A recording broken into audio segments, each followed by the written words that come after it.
GeopByte.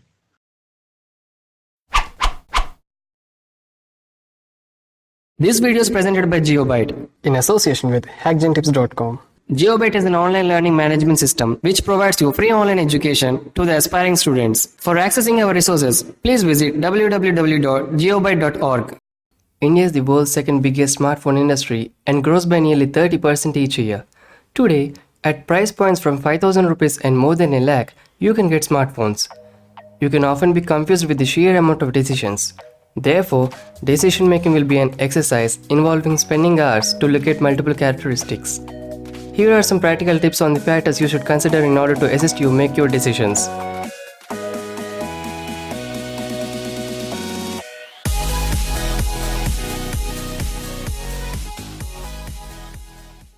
Number 1. Processor. Depending on several variables such as the OS version, user interface, and bloatware and more, the processing power of a smartphone varies. If you are a heavy user who needs to edit images or videos or documents online, play heavy matches, stream video, or often use applications in a split screen mode, you need a multitasking solution on smartphones with Qualcomm Snapdragon processors. There are many different versions and the speed is measured in gigahertz. Look for a processor that suits your speed. For light users, the cheap and yet reliable option would be MediaTek. Number 2. Operating system.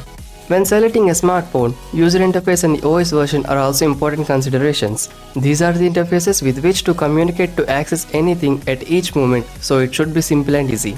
There are only two OSs, Android and iOS, that you can select.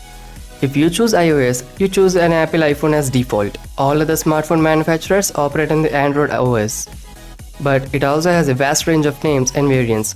Often, companies modify Android OS to add characteristics that may also lead to bloatware slowing the phone.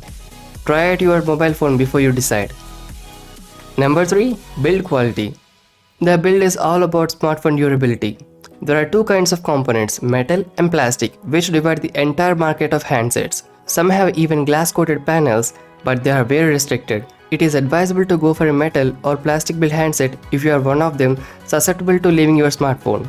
Number 4. Memory. Phones have two memory types, random access memory and read-only memory. RAM determines your phone speed and the ease of operation together with your phone's processor. ROM is what most people say as the amount of data you can store on the device. This is the memory you want for storing your operating system, applications, and all your videos, photos, and songs on the phone. This is why greater RAM is faster and larger ROM devices are more storage based. A 3GB RAM and 32GB ROM are good for an average user. But if you are a big user, you like to use a 4 to 6GB RAM or ROM of 64 to 128GB for a mobile. You can stretch ROM with a microSD memory card, but keep in mind that storage and memory card execution of applications is usually slower. Number 5. Battery. Depending on the use of smartphone, the battery is different from user to user. When you are a strong user working on applications, play games, stream videos and more, go to a smartphone with a minimum battery of 3500 mAh or higher. A 3000 mAh battery would be great enough to operate for a complete day if you are an average user or light user. Number 6. Display. The screen dimensions and the resolution depend on how your smartphone is used. If you often stream videos, edit pictures or videos and download or view films, then a 5.5 to 6-inch Full HD or QHD resolution smartphone screen should be sufficient for you. Everything bigger than a 6-inch screen makes the device not only extra large but also easy to use. If you are a regular user and use the smartphone to monitor email, chat and navigate social media applications, everything from a 5 to 5.5 HD or Full HD screen is ideal. Number 7. Security.